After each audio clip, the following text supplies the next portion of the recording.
Hello, students. Hope you are doing well at home and taking some good care of yourself as well as your family members. So, in our previous class, we have discussed the different aspects of differential calculus. हम लोगों ने देखा था कि what is the actual meaning of differentiation, what is the physical meaning of differentiation, what is the geometrical meaning of differentiation, और जो term instantaneous velocity ये सब है क्या actually में. We have studied in the previous class. Also in one of our classes we have also discussed functions elaborately. We have understood what are constant terms, what are functions, and also we have derived or tried to elaborate the geometrical meaning of dy dx जो differentiation हम लोग बोलते हैं. In our today's class also we will try to continue the same topic and try to continue try to complete whatever the basic portions that have been left out. So in today's class we will try to complete them. So before we proceed, कुछ formulas के list बनाए हुए हैं and they are presented here as you can see. So the basic differentiation formulas, the first one is your ddx of constant is 0. ठीक है, अगर किसी भी एक constant term को तुम अगर differentiate करोगे then this particular the differentiation will be 0. So the formula is ddx of a constant is 0. This constant may be pi, maybe say suppose any constant you are taking say a which is not a variable. So ddx of that particular constant is also 0. ddx of x is 1 ये formula actually नहीं है but ये इसी formula से आता है. तो ये है जो तुम्हारा generalised formula that ddx of x to the power n. ठीक है, any polynomial function then the differentiation goes like this n into x to the power n minus 1 where n is any number. Suppose c is a constant. पकड़ लो, हम लोगों ने previous class में ये देखा भी था, ये हम लोगों ने किया भी था कि ddx ऑफ पकड़ लो ट्वाइस x है, तो जो टू टर्म है वो पकड़ लो कांस्टेंट है तो डिफरेंशिएशन का बाहर आ जाएगा. So in that case what is happening, this c is your constant, it is unaffected by your differentiation and the usual formula of ddx of x to the power n is n into x to the power n minus 1. So ये this continues where n is any number and c is a constant. दूसरा बहुत ही popular सा formula है that तुम अगर किसी e to the power mx को ब्रेक करते हो, डिफरेंशिएट करते हो, देन वापस तुम्हें वही टर्म मिलता है. So this is a special kind of a function. So the formula is ddx of e to the power mx. So m into e to the power mx. Your function remains unchanged. Okay, जो constant term है वो सामने आ जाता है. So ddx of e to the power mx is m into e to the power mx. ठीक है, जैसे बाकियों में हम लोग चेंजेस देखेंगे तो in this case there is no change, only the constant term which is related with the variable वो सामने आ जाता है बस. So ddx of e to the power mx is m into e to the power mx. अब trigonometric functions की ओर चलते हैं. So the formulas for trigonometric functions are, पहला देखते हैं ddx of sin mx is m into cos mx. ठीक है, पकड़ लो ddx ऑफ sin 2x हो गया तो तब क्या हो जाएगा 2 into cos twice x.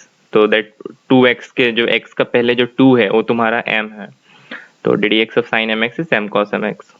Similarly, it's very important to also understand that अब इसका उल्टा क्या होगा, ddx of cos mx क्या होगा minus m sin mx. So it's very important, remember the minus sign here. Okay, it's very important.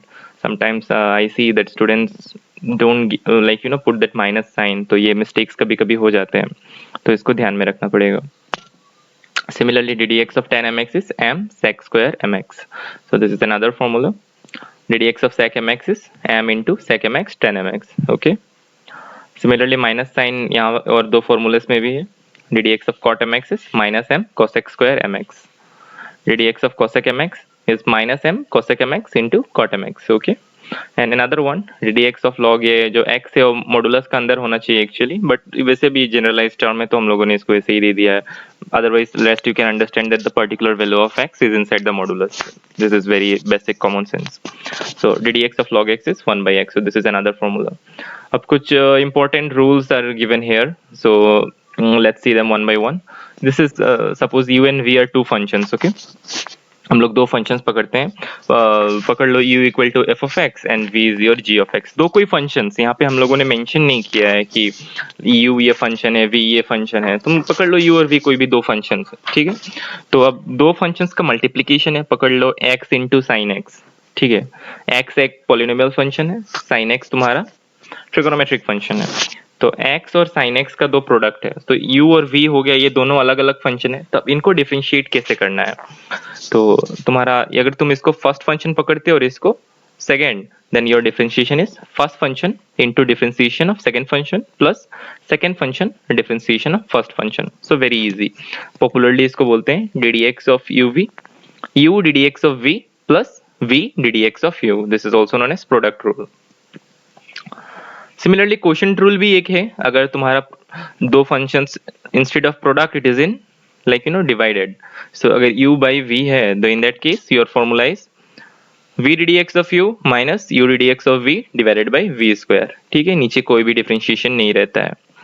So this is also a popular function. इसको कैसे बोलते हैं, second function into differentiation of first function minus first function into differentiation of second function by v square. So this is very simple. दूसरा है chain rule, इसको हम लोग आगे देखेंगे, अगर एप्लीकेशंस कुछ एक मिला तो वहां पे देखेंगे कि इसको यूज कैसे करते हैं। तो dy dx को हम लोग लिख सकते हैं, पकड़ लो कोई एक थर्ड फंक्शन हम लोगों ने पकड़ लिया du, like suppose u is another function. So what is happening there in that case,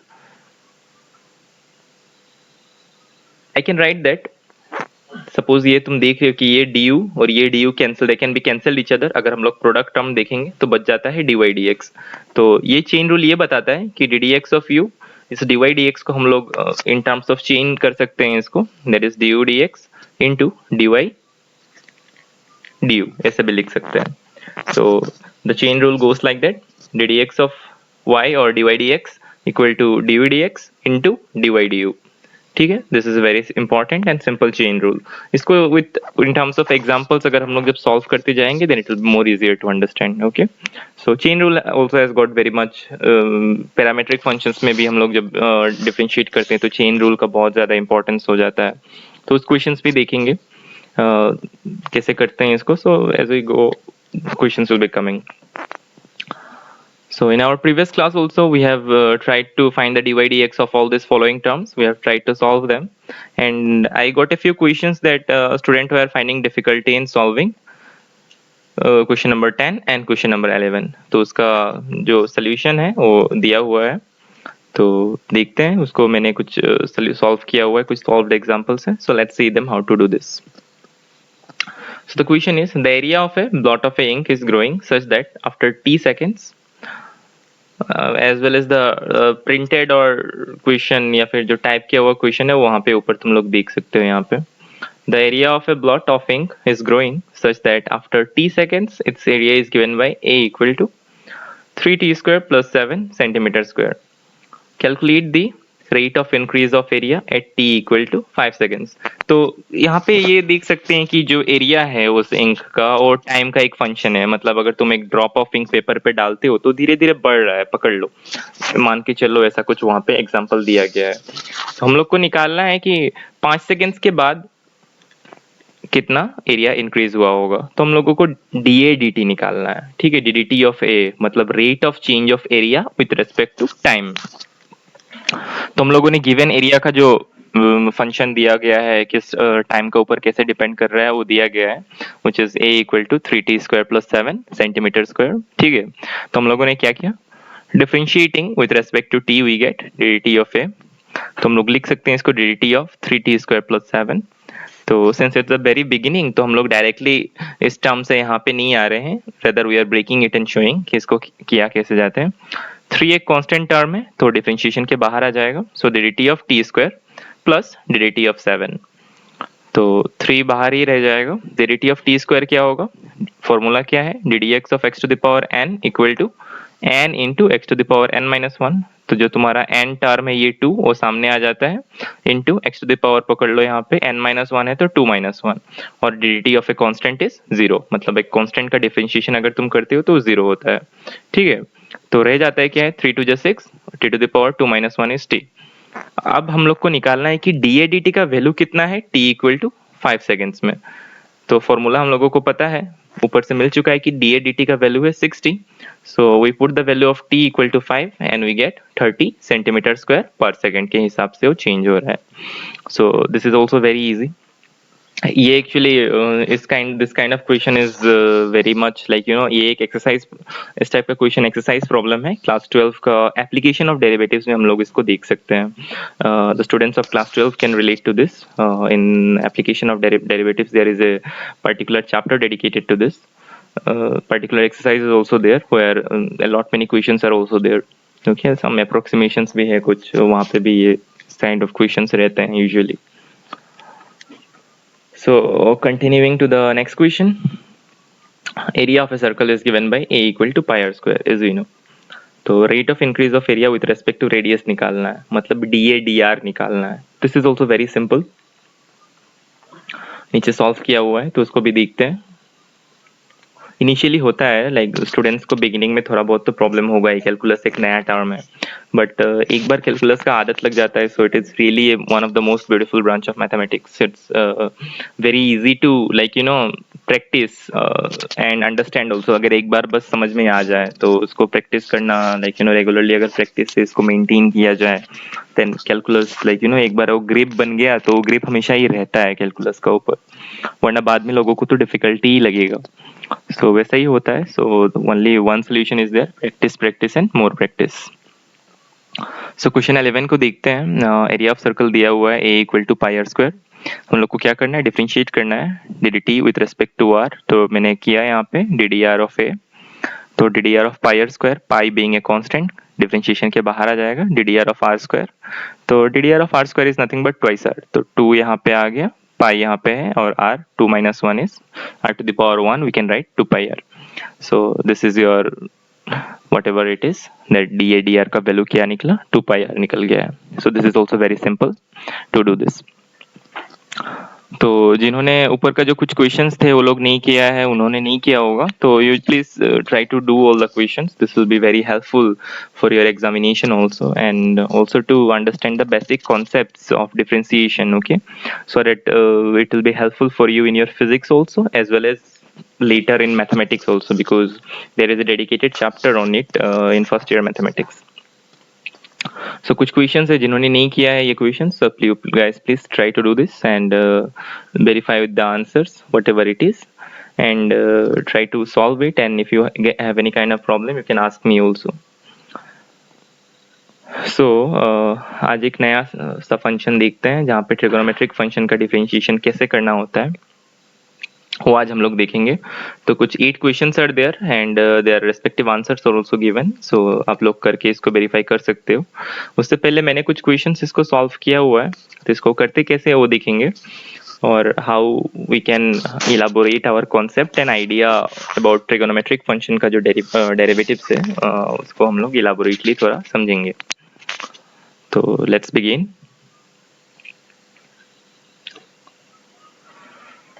okay, पहला क्वेश्चन हम लोगों ने लिया है sine of twice x plus 1। तो एज यूजुअल हम लोगों को लेट पकड़ लेना पड़ेगा, let y equal to sine of twice x plus 1। तो हम लोग क्या करेंगे, differentiating with respect to x we get, so dy dx equal to ddx of जो फंक्शन है sine of twice x plus 1। अब देखो, it's very important to understand this particular concept, okay, कि अब करना कैसे है इसको। तो ये पर्टिकुलर टर्म, ये एक पर्टिकुलर जो फंक्शन है ना, वो अच्छे से देखो, it is a trigonometric function.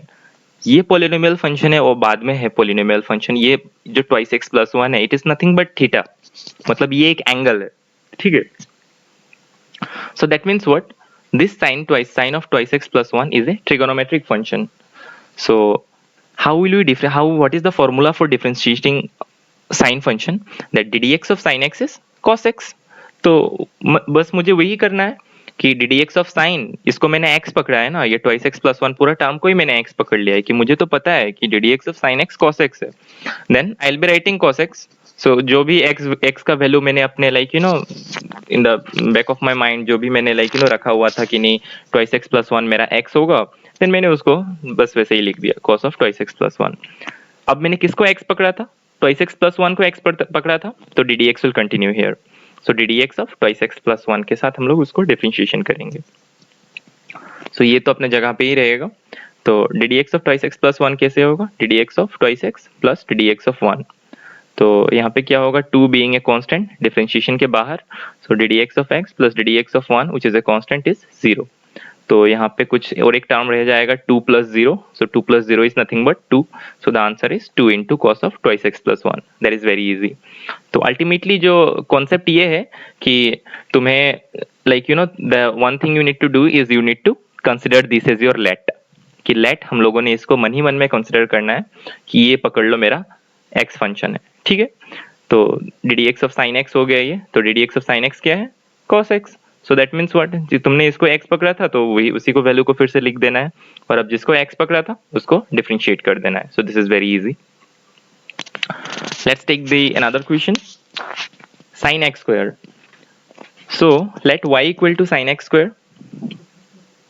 Similarly, differentiating with respect to x we get, अब फिर से यहाँ पे ये एक ट्रिगोनोमेट्रिक फंक्शन है, ये पूरा का पूरा y इक्वल टू जो sin x स्क्वायर है, this is a trigonometric function. So मेरा पहला कॉन्सेप्ट हम लोग जो यूज करेंगे, it will be t d x of sine x is your cos x। और यहाँ पे हम लोगों ने लिखा हुआ है साइड में कि जो आइडेंटिटी यूज किया गया है that is d d x of sine x is your cos x। So d y d x equal to d d x of sine x square. तो d d x of sine x क्या है, cos x। Similarly मैंने इस particular जो x square term है उसको मैंने मन ही मन में x पकड़ा था, तो d d x of sine x is cos x। तो एक्स स्क्वायर यहाँ पे वो जैसा का है वैसा ही रहेगा। अब मैंने किसको x पकड़ा, मैंने एक्स स्क्वायर को x पकड़ा, तो उसको मैंने डिफरेंशिएट करना है। तो उसको जब मैंने डिफरेंशिएट कर दूंगा then the answer will come about twice x. So twice x cos x square is the required answer. So अगर y sin x स्क्वायर है तो उसका डी वाई डी एक्स है twice x cos x square. Let's move on to the next question. Sin square x, ठीक है। तो sin square x, this is very popular integral actually. Integration में काफी ये क्वेश्चंस रहता है कि इंटीग्रेट sin square x, तो तब वहाँ पे कुछ डिफरेंट फॉर्मूला बिठा के करते हैं, बट फिलहाल ये डिफरेंशिएशन है। Let y equal to sin square x. So differentiating with respect to x we get d dx of sin square x, ठीक है। तो ये पकड़ लो तुम, लाइक यू नो जो बिगिनर्स है वो लोग इसको दो तरीके से भी कर सकते हैं, D d x of sine x into sine x, तो प्रोडक्ट ऑफ टू फंक्शंस आ गया। और इसको अगर एक ही मेथड में करना है तो हम लोग इसको क्या करेंगे, साइन एक्स का साइन स्क्वायर एक्स को लिख सकते हैं साइन एक्स होल स्क्वायर, और इस ये जो पर्टिकुलर टर्म है ना इसको मैं एक्स पकड़ सकता हूँ इंस्टेड ऑफ ट्रिगोनोमेट्रिक फंक्शन। तो अगर मैं इसको एक्स पकड़ता हूँ तो जो जनरल फॉर्मूला है डी डी एक्स का, कि d d x of x to the power n equal to n into x to the power n minus 1, यही फॉर्मूला है, उसी को मैंने यूज करना है। तो d d x of sine x whole square क्या लिख सकता हूं मैं, ये 2 जो टर्म है वो सामने आ जाएगा, 2 into sine x to the power 2 minus 1 1, तो 1 हो गया, तो मैंने यहाँ पे और ऐड करना नहीं समझा। अब मैंने किसको x पकड़ा था, मैंने sin x को मन ही मन में x पकड़ा था, I have consider it as x, and तब क्या हुआ था d d x of x square, तो d d x of x square क्या है ट्वाइस x, तो 2 इंटू साइन एक्स। अब मैंने x किसको पकड़ा था, मैंने sin x को x पकड़ा था, तो उसको डिफरेंशिएट करना है अब। तो 2 into sine x D d x of sine x is cos x, so 2 sin x cos x is nothing but the formula of sin 2x, so this is very easy। और ये जो formula मैं बता रहा था यहाँ पे दिया गया है कि हम लोगों ने कौन सा आइडेंटिटी यूज किया है। ये जो x है ना, sin x को मैंने x पकड़ लिया था, इस पूरे क्वांटिटी को ही मैंने x पकड़ लिया, तो उसको x पकड़ने के बाद क्या हुआ, ये जो 2 है वो सामने आ गया, and sin x to the power actually यहाँ पे 2 minus 1 होता, but since 2 minus 1 is nothing but 1, so we did not bother writing it again। So hopefully this concept was also easy to grasp, and let's move on to a few more questions. Question number 7, sine of root over ax plus b. So this is again a trigonometric function. So हम लोगों ने क्या किया, y equal to sine of x plus b to the power half. So differentiating with respect to x we get dy dx equal to ddx of sine of ax plus b to the power half. तो मुझे क्या formula use करना है, मुझे ये जो पूरा term है ना उसको मन ही मन में x पकड़ना है। तो ddx of sin x क्या है cos x, तो x जो पकड़ा था उसको मैंने वहीं पे लिखना है। अब मैंने x किसको पकड़ा, I have considered ax plus b to the power 1/2 as my x, तो मुझे उसको डिफरेंशिएट करना है, ठीक है। तो ये टर्म तो ऑलरेडी पहले डिफरेंशिएट हो चुका है, तो अब रह गया क्या यहाँ पे D d x of x, इस पूरा टर्म को मैं अगर मन ही मन में x पकड़ता हूँ तब क्या होता है, d d x of x to the power n equal to n सामने आ गया into x to the power n minus 1, so half minus 1 into, अब मैंने इस टर्म को x पकड़ा था मन ही मन में, तब इसको अब डिफरेंशिएट करना है, तो ddx of ax plus b। ठीक है, इसको यहाँ पे कॉन्सेप्ट को अच्छे से समझने का कोशिश करो। ddx of sine into ax plus b to the power 1/2 मतलब रूट ओवर। तो ये पर्टिकुलर जो ax plus b to the power 1/2 है उसको मैंने x पकड़ा हुआ है। तो ddx of sign x is nothing but cos x। तो जैसा जो टर्म है वैसा मैंने वहां पे लिख दिया। अब मैंने किसको x कंसिडर किया था, मैंने ये पूरा फंक्शन जो है ax plus b to the power 1/2 को मैंने x कंसिडर किया था। तो मुझे उसे लिखना है ddx of ax plus b to the power 1/2। तो ये टर्म तो डिफरेंशिएशन के बाहर निकल गया, तो बाहर ही रहेगा। अब देखो ये जो ax प्लस b टर्म है उसको मुझे x पकड़ लेना है मन ही मन में। तो ddx of x to the power half क्या होगा, हाफ बाहर सामने आ जाता है into x to the power n minus 1। ठीक है, तो इसको मैंने x पकड़ा था तो x प्लस b ही रहेगा, हाफ माइनस 1 n माइनस 1। अब मैंने किसको मन ही मन में x पकड़ा था, ax प्लस b को मैंने एज ए सिंगल क्वांटिटी के हिसाब से इसको पकड़ा हुआ था, तब मुझे अब उसको उसके हिसाब से उसको डिफरेंशिएट करना होता है।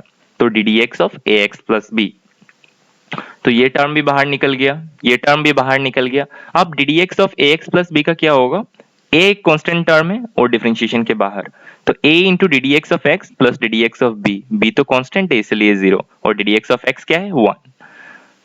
तो अब उसको अगर हम लोग सिंपली हिसाब से लिखेंगे तो यहाँ पे माइनस हाफ है तो ये नीचे आ जाएगा तो ये प्लस हाफ हो जाएगा। So my required answer is a into cos root over of ax plus b divided by 2 into root over ax plus b. So this is also very simple. बस द कंसेप्ट यहीं पे clear होना चाहिए, जो यहाँ पे तुम मन ही मन में जिसको x पकड़ रहे हो, ठीक है, उसको हिसाब से लाइक इक्वेशन को बार बार इफ यू प्रैक्टिस इट तो कैसे मन ही मन में x पकड़ना होता है वो कॉन्सेप्ट अपने आप क्लियर होता जाएगा। नेक्स्ट क्वेश्चन ले लेते हैं, which is cos of 3x plus 5 whole square। तो सिमिलरली हम लोग यहाँ पे भी वही करेंगे, लेट y equal to cos into 3x plus 5 into नहीं sorry cos of 3x plus 5 whole square। So differentiating with respect to x we get dy dx equal to ddx of cos x whole square। तो ये एक trigonometric function है तो उसी हिसाब से मुझे उसको डिफरेंशिएट भी करना है। तो इस ये जो पर्टिकुलर टर्म है 3x प्लस 5 होल स्क्वायर, इसको मुझे क्या पकड़ना है, x पकड़ लेना है। तो उस हिसाब से क्या होगा, अगर मैं इसको ये पूरा जो टर्म है उसको मैं x मानता हूँ तो ddx ऑफ cos x क्या होगा फिर, तो ddx ऑफ cos x का फॉर्मूला है माइनस साइन x। तो ये हो गया minus sine of 3x plus 5 whole square. ठीक है, यहाँ तक तो इस पर्टिकुलर पोर्शन का डिफरेंशिएशन खत्म। अब मैंने किसको मन ही मन में x पकड़ा था, मैंने 3x प्लस 5 होल स्क्वायर को मन ही मन में x पकड़ा था। तब क्या होगा ddx of 3x plus 5 whole square, मतलब ये जो डिफरेंशिएशन का चेन है it will continue until and unless जब तक ये डिफरेंशिएशन पूरा हिसाब से खत्म नहीं हो जाता। ठीक है, so this is a very simple way to approach the problem. तो ये वाला तो इसका डिफरेंशिएशन हो गया, ये डिफरेंशिएशन का बाहर निकल गया। अब देखो dx of 3x plus 5 whole square, तो इस पूरा टर्म को मुझे मन ही मन में x पकड़ लेना है। तब क्या होगा ddx of x to the power n into x to the power n minus 1। तो मैंने इसको x पकड़ा था तो 3x प्लस 5 ही रहेगा और 2 माइनस 1 इज योर 1। अब मैंने 3x प्लस 5 को मन ही मन में x पकड़ा था तो ddx वहां पे भी कंटिन्यू हो जाएगा। तो ये पहले इसका डिफरेंशिएशन हो गया, ये निकल गया, फिर इसका डिफरेंशिएशन हो गया, ये निकल गया, फिर यहाँ पे ddx ऑफ 3x प्लस 5। तो all this terms are already there. अब देखो यहाँ पे 3 being a constant डिफरेंशिएशन के बाहर, so 3 into ddx of x plus ddx of 5, 5 being a constant term ddx of 5 is 0 and ddx of x is 1। तो 3 2 जा minus 6, minus 2 minus यहाँ पे पहले से ही है, so minus 6 into 3x plus 5 into sin of 3x plus 5 whole square। So the concept is very easy to grasp provided we practice the questions properly। Differentiation भी बहुत ज्यादा इजी है। The ऊपर के जो कुछ प्रॉब्लम्स है it will be very helpful for the students of both first year physics mathematics as well as the students of second year as well, जिनका अभी सेशन शुरू हुआ है या फिर जो एग्जाम्स के प्रिपरेशन में भी लाइक किसी काइंड ऑफ एग्जाम्स के प्रिपरेशन में भी लग रही है। बहुत ज्यादा बेसिक है डिफरेंशिएशन का, like this kind of questions we practice to build our concept. इसके बाद और भी difficult differentiations आते जाएंगे. If you go to the move on to the higher classes, if you consider the higher classes or the entrance examination point of view, but so far the curriculum of the board exam is considered, so this much all these questions are sufficient to build the concepts. Okay, कि differentiation को करते कैसे हैं जब बहुत ज़्यादा two or more functions are involved. जैसे कि हम लोग यहाँ पे देख सकते हैं, पहले cos of 3x plus 5 एक trigonometric function है और 3x plus 5 अंदर एक polynomial function है. तो इसको करते कैसे हैं? Hopefully in this video lecture I have tried to explain all the basic concepts so that point by point तुम्हारा हर concept differentiation के बारे में clear हो गया हो. And if you have any kind of question, please feel free to ask me. Okay, and with this we end today's class, and I hope every one of you are having a good time at home. Thank you.